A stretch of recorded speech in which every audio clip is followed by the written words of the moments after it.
Hello friends, welcome. Friends, today I found many articles talking about the Ericsson Mobility Report. Some of the key findings of the Ericsson Mobility Report has been highlighted in these articles. One is that globally 5G subscription will hit 2 billion, and it also talks about FWA, fixed wireless access, getting commercial traction. And then one very interesting item is India leads in mobile data usage of 32 GB per month, 5G subscription set to triple by 2030. So I was very excited and I went to the Ericsson's website. So this is the website, this is the link. I'm going to paste the link in the description of this video, and it talks about you can download this report from this site, right? And using this button. And this is how the report looks. This is the Ericsson Mobility Report. And if you go down and you can see this is a 36-page report, right? So I have downloaded this report, and what I have done is, let me change the color of my pen. So what I did was I've underlined various provisions of this report. If you go here, you'll see that this is the report. And I have gone here, I can see ecosystem collaboration, drive innovation.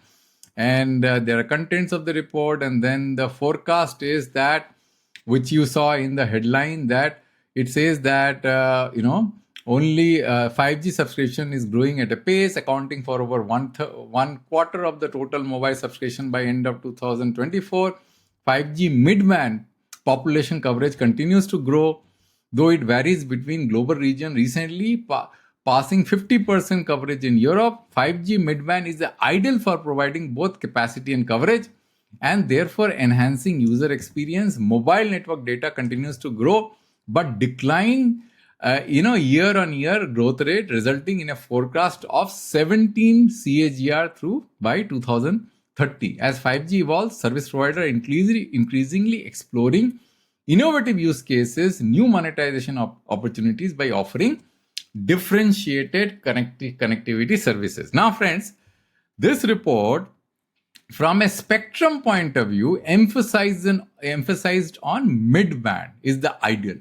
But let me tell you, friends, when you go through this report, most of the monetization option which has been highlighted in this report can't be done without having an adequate quantum of low frequency band, which is sub-GHz band, which I have been saying from the very beginning. If you read this report, though it has not been highlighted in the forecast, but without sub-GHz spectrum, you cannot deploy first SA network. You cannot do UE level monetization, because for UE level monetization, you need the sub-GHz spectrum, so that sub-GHz spectrum coverage can reach indoor. And that is only possible in the low frequency band, not in the 5G mid-band, which is 3.5 GHz band, right? Or maybe 1800 or whatever, because mid-band has the largest quantum of spectrum. 1800 and 2100 will not have. So I'm assuming it is being spoken about as 3.5 gigahertz band, right? In that level, because it has got hundreds of megahertz of spectrum.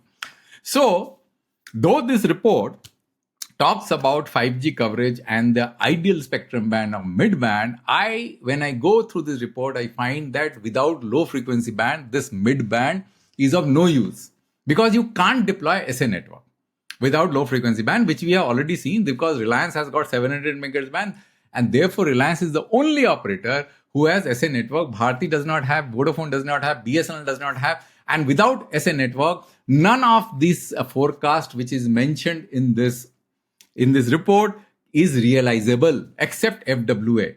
And even FWA, you need to have SA network in order to create service class differentiation. Otherwise, you will never be able to guarantee speed. So friends, what I have done is, I have underlined various sections of the report, and I am going to go through the report and show you the proof of what I am saying, right? But before that, let's do the following. Let's go to my presentation, because I have churned out the key points of discussion which is relevant for India, friends, which this report talks about.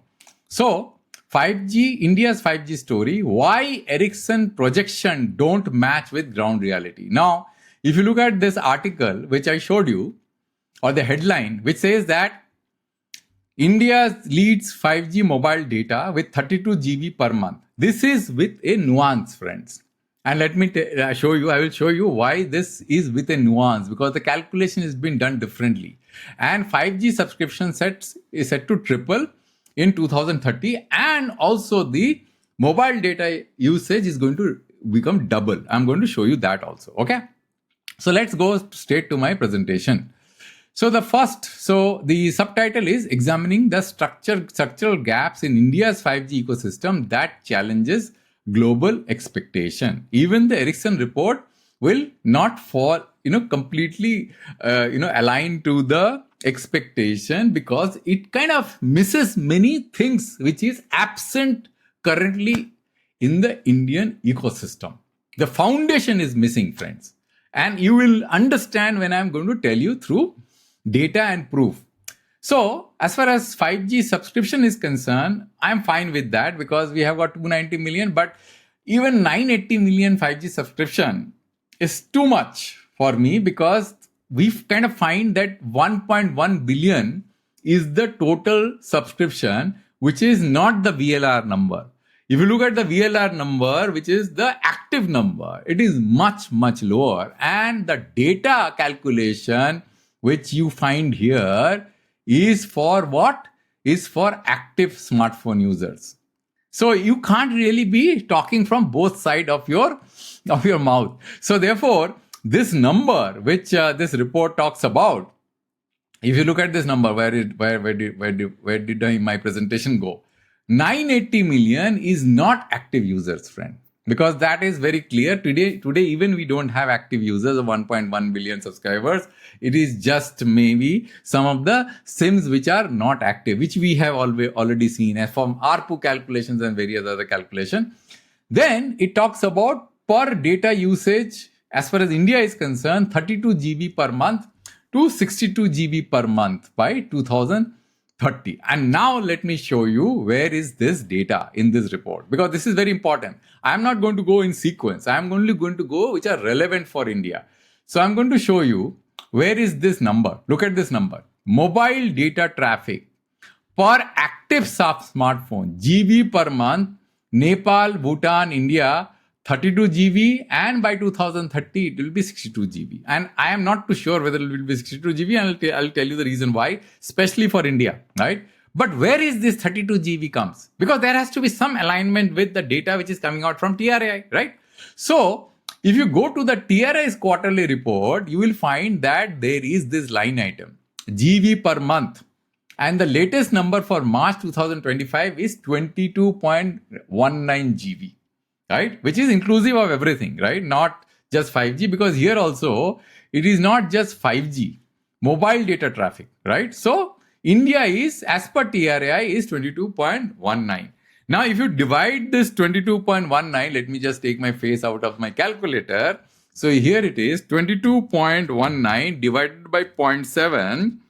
So it comes out to be 31.7, 32. So Ericsson assumes that out of the total subscriber that we have, which is around 1.1 billion, only 70% is active. That is why I am not going to trust that number of 980 million. Because 980 million is not going to be the number. Our population is not going to grow that much, right?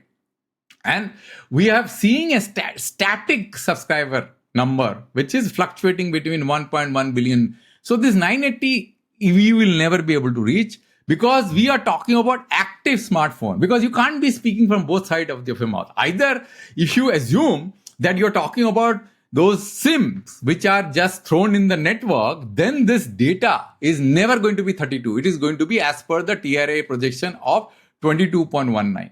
Right? It does not, it include, this is fully including FWA also. Right? Here what they have done, they probably have not included FWA. So this to me looks like a little bit of a over projection.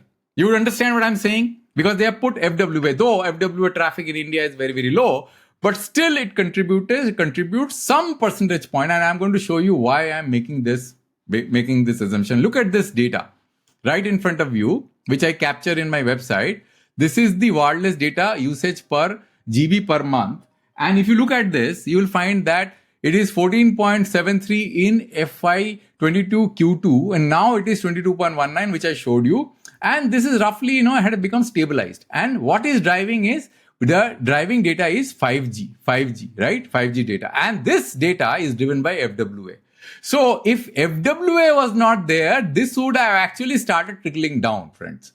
Therefore, to me, this Ericsson projection is pretty high. Do you understand why I'm making this case, right?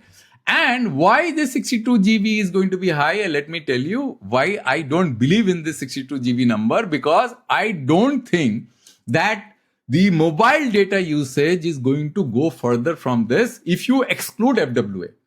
Why? Because there is no other potential of any other services which you can leverage in 5G, because you don't have low frequency band. And in this report, there have been emphasis on low frequency. If you look at this, I'll just type here low, and then I say frequency, though it has not been put out in the, just a minute, frequency, low band, maybe band. Yeah, see low band. You see that?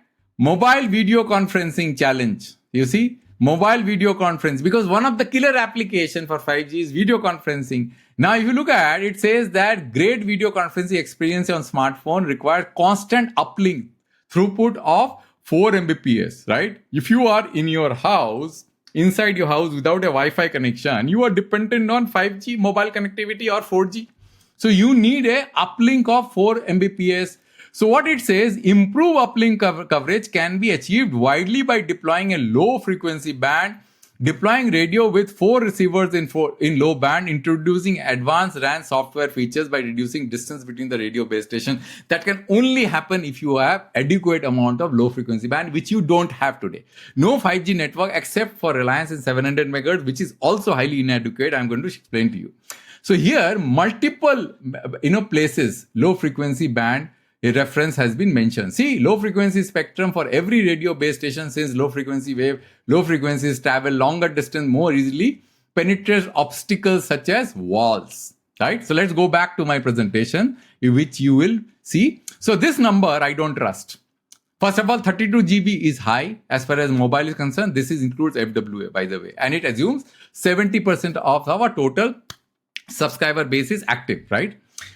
Massive 5G FWA deployment is accepted. Key growth drivers is 5G SA core, indoor penetration, UE level slicing, CA on low and mid band. Carrier aggregation has been quoted as a very, very important, consideration for 5G monetization. And let me show you CA, carrier aggregation, CA. Let me just do CA. So when I do CA, let me just see where CA is there, carrier aggregation. Okay, just a minute. Carrier aggregation, CARRIER, carrier. Yeah, look at this.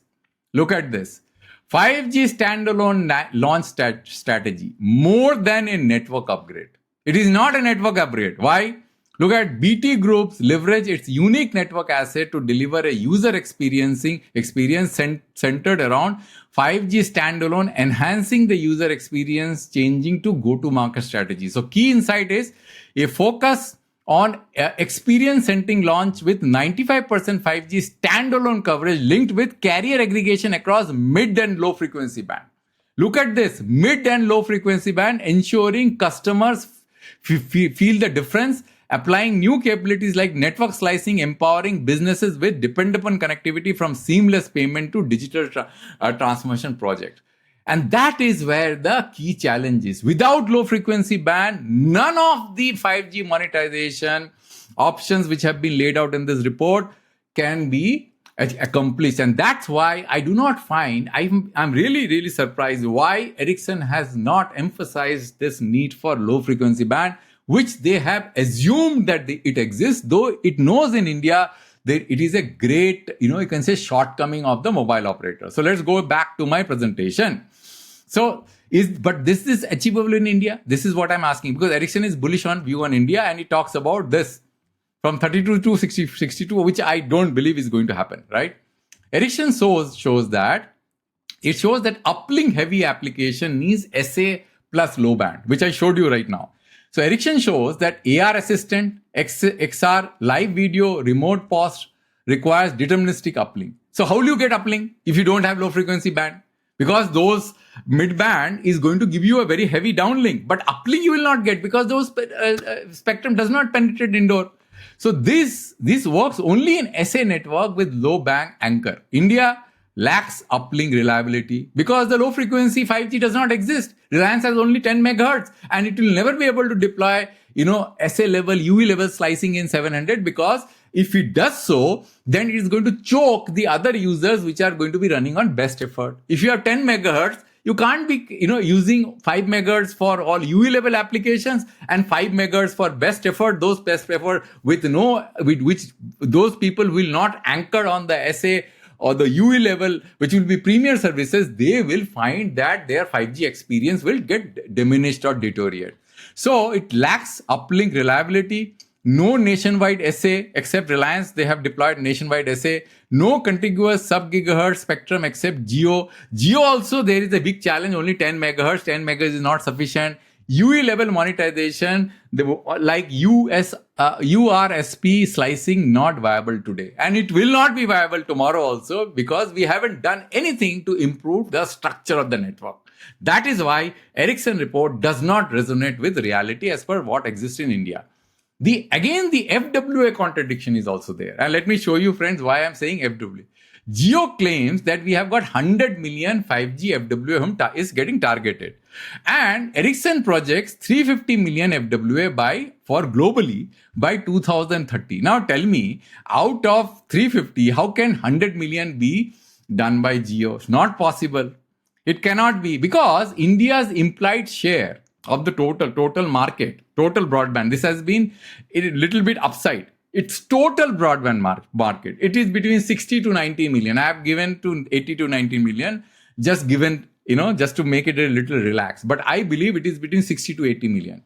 And Jio Air Fiber as of March is only 5.6 million. Total household broadband market is between 60 to 80 million. And therefore, with 40 million broadband already existing and with around 6 to 7 million FWA already existing, my rest of the FWA market in India by next 5 years will be realistically additional between 20 to 30 million, not more than that, right? That is why there is a huge disconnect. Now, what the government needs to do? The government has to release the bulk of the 700 megahertz that they have locked up in with the PSUs. And let me show you now, which you will understand what I'm talking about. Now look at this 700 megahertz band. This band, 10 megahertz is with Jio. This is the red, right? This is railways. This is also railways, right? This 10 megahertz. This is government. Then this is BSNL, which they have deployed 4G. Now Jio has got no path to grow. Now you can say, oh, by the way, Jio has got 800 megahertz spectrum. So they can basically, just refarm the spectrum for 5G. No, friends.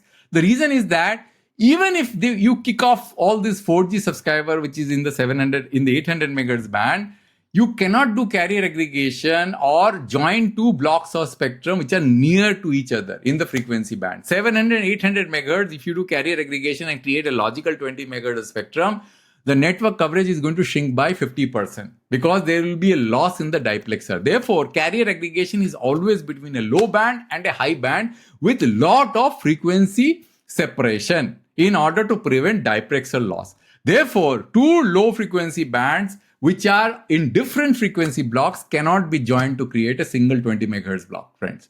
And with Bharti, if you see Bharti, they don't have anything. 900 megahertz, if you'll see, this is the situation of Bharti, green, and they are already using for GSM. They have 4G here. They can't deploy 5G. Vodafone is already, this is too fragmented, 900. And BSNL is sitting here with 6.2 GSM. So 900 megahertz is out of question, right, for 5G.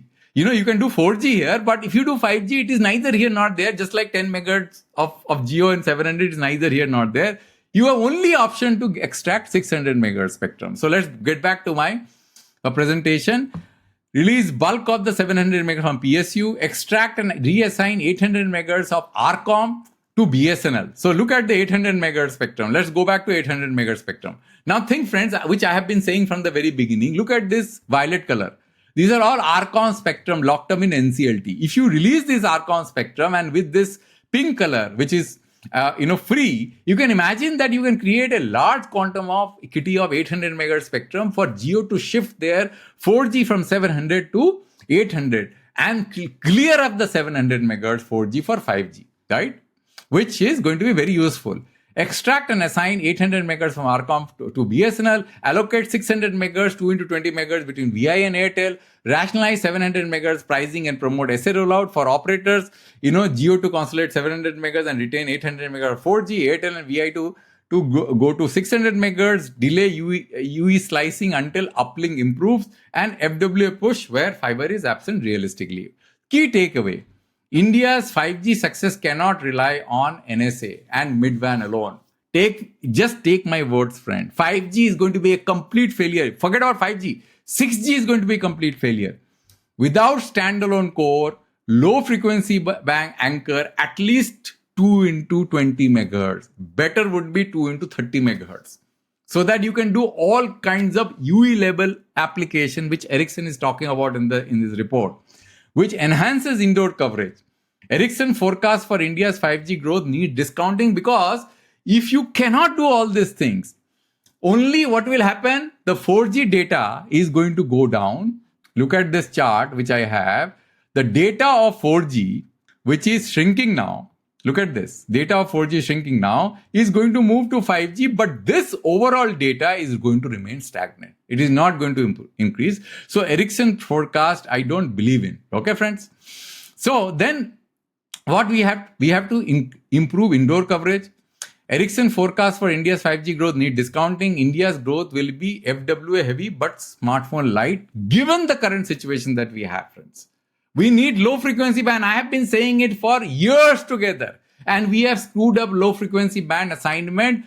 Even I find the TRAI recommendation of interband spectrum sharing also has been screwed up. Because TRAI is saying that if you have 700 megahertz spectrum and you want somebody's 800 megahertz spectrum, you can share. It makes no sense. We will not share spectrum across band to create a combined spectrum block because of the loss which I mentioned, dipexel loss, which will shrink the overall coverage of the low frequency band by 50%. It is going to be of no use. Structural reform will be essential for monetization of 5G. India's smartphone and SA gaps, 2 into 20 megahertz of spectrum, low band anchor, only Geo has got 2 into 10 megahertz, which is grossly insufficient. Nationwide SA core or operator or NSA except Geo, which is the only SA operator in India. Indoor mid-band coverage 3 doesn't have penetrated walls. And even that is insufficient. We need to have a strategy to expand 3.5 gigahertz band to create at least 200 to 300 megahertz per operator, which is possible, right? Because we can extend it beyond the current threshold of 3.5 to take it to 4200. Uplink stability for Gen AI in XR lacks low frequency band support, right? So what is happening globally? There are many operators who are using low frequency band SA capability to drive very, very high quality 5G services. Look at this. Pause the video and have a look at it. And it is given in the Ericsson report. If you look at the Ericsson report, you will find that all the applications that are being mentioned here, it is all anchored around UE level monetization. That is only possible when we have got large stable uplink performance. Look at this report and you can just pause the video and have a look, or read this report on your own, right? You can see this. And that is why I find that Ericsson has not done a very good work to understand the structure of India's network. All their projections are based on global experience. India, probably they have not done that kind of research, right? So you'll find everything here, all the things which I have been mentioning here, right? Video call, etc. Everything is all mentioned here. Then forecast versus feasibility. And this is the last slide, friend. 985 5G sub by 2000. I don't believe in. Because their calculation of 32 GB per data is inclusive of FWA and with an assumption that is for active smartphone. So this is not going to be active smartphone. Okay. Possible, but I'm saying possible, but largely NSA, though this 980, I don't believe. 62 GB per month, it is unlikely without monetization at SA level services, which I already mentioned. 80 million plus FWA demand limited to only 20 to 30 million. UE level slicing revenue, no indoor SEA, no SA, not feasible. Right, friends? So this is the summary slide. So I thought, let me just do a deep dive to understand what Ericsson is talking about and give the viewers the reality of India's situation. Now, when people talk about BSNL's 4G, you can understand. I'm going to do another video, friends, to tell you that how backward BSNL is and what are the reasons for BSNL to be so backward in their capability to serve their consumer with good quality 5G or even 4G services, which I'm going to do tomorrow, friends. Thanks for your time for listening till the end. And I'll come back with a new video and a new topic next time. Thank you very much, friends.